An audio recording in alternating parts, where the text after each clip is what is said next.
We're good to go. All right, so today I'm talking about psilocybin and end-of-life care. And I am an integrative pain management physician, and I have a lot of experience with cannabis. And so I have cancer patients, I have a lot of end-of-life patients that were all frustrated with the current status because cannabis is a Schedule 1 drug, psilocybin is a Schedule 1 drug, and so a lot of patients are suffering at the end of their life. And why do we die so poorly in America? It's really because we have this medical system that because these drugs are Schedule 1, we only have access to things like morphine and Ativan to be administered by the hospice nurses. And it's not a human way of treating patients at the end of their lives. The other thing is that when we have anxiety and depression at the end of life, oftentimes it can lead the patient to not adhere to the treatment plan. And when they are anxious and depressed, they get frustrated, they start to give up on their medical model, and they start to have complications. And so we do have these mind manifesting medications like psilocybin, and the purpose is really to cultivate connection, compassion, gratitude, especially at the end of life, to form some type of meaning and have them have purpose.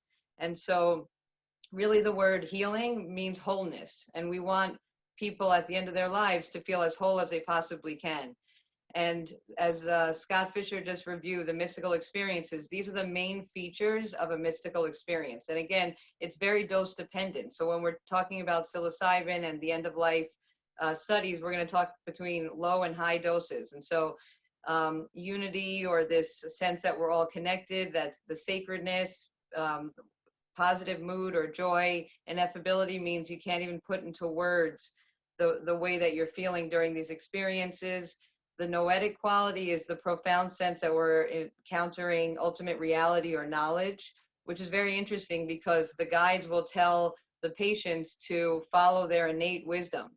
And that noetic quality is something that we take for granted, and we talk about it now with the mystical experience. And then transcendence is probably the most important, which is there's no difference between past, present, and future, and time or space. And so I'm going to review two studies. One was by Roland Griffith, and now he's at UCLA using psilocybin. The hypothesis was with targeted psychotherapy, there can be a significant reduction in anxiety and depression in patients with life-threatening cancer. And it's really important to see how I highlighted targeted psychotherapy, because it's not just the psilocybin, it's the fact that they are actually preparing the patients for weeks before these sessions, and that they are having therapy after these sessions. So even though it's a 6-hour journey for the patient where they're sitting with music and their eyes are closed in a very comfortable environment, the therapy is extremely important to the success of this study. And so this study had 51 cancer patients, and they were either given a low or a high dose of psilocybin. Low was 1 or 3 milligrams per 70 kilogram person, and the high was 22 milligrams. And you see in orange that the high dose group, in orange here, there was 92% who received the high dose. After 5 weeks after the session, there was clinical significant improvement in depression. So it actually goes to show how it was sustained for 5 weeks, and then 80% sustained out to 6 months. So this is, again, a cancer population at the end of their lives. More than 80% of them, up to 6 months, are feeling significant less depression. And again, it's showing how one single exposure to psilocybin, which is really unprecedented in medicine or in psychiatry. This study was done with Hopkins and NYU, with Ross and Bossis, and similar, it was an FDA-approved clinical trial, randomized double-blind crossover, 7-week trial with 29 subjects. And they received one dose. Again, they prepared them for 4 weeks prior. They all had to have anxiety, depression at the end of their lives. And they took a capsule, and the instructions or the guidelines were to trust the guides, to trust your own innate wisdom or consciousness, to be open to whatever arises. A lot of patients obviously could have moved into this fear of death, or had some type of anxiety provoking experience. However, all of their experiences had incredible insight afterwards. And this is the room in which they used for the study, where they would lie on the couch. And here you see in purple is the psilocybin versus placebo is in blue. So one day after the session, there was a reduction in anxiety and depression, and then 7 weeks after that was sustained. And the same thing with demoralization and hopelessness, or despair, or the feeling of not having purpose. So in purple, you see how the psilocybin group had significant reduction in hopelessness. And 70% of the participants rated the psilocybin experience as the top 5 most meaningful, significant experiences of their lifetime. Nearly 90% improvement in general well-being and life satisfaction. Again, this is an end-of-life population. So it's important to talk about intention and having an intention. Obviously, their intention of the experience was for them to have less anxiety or depression at the end of their lives.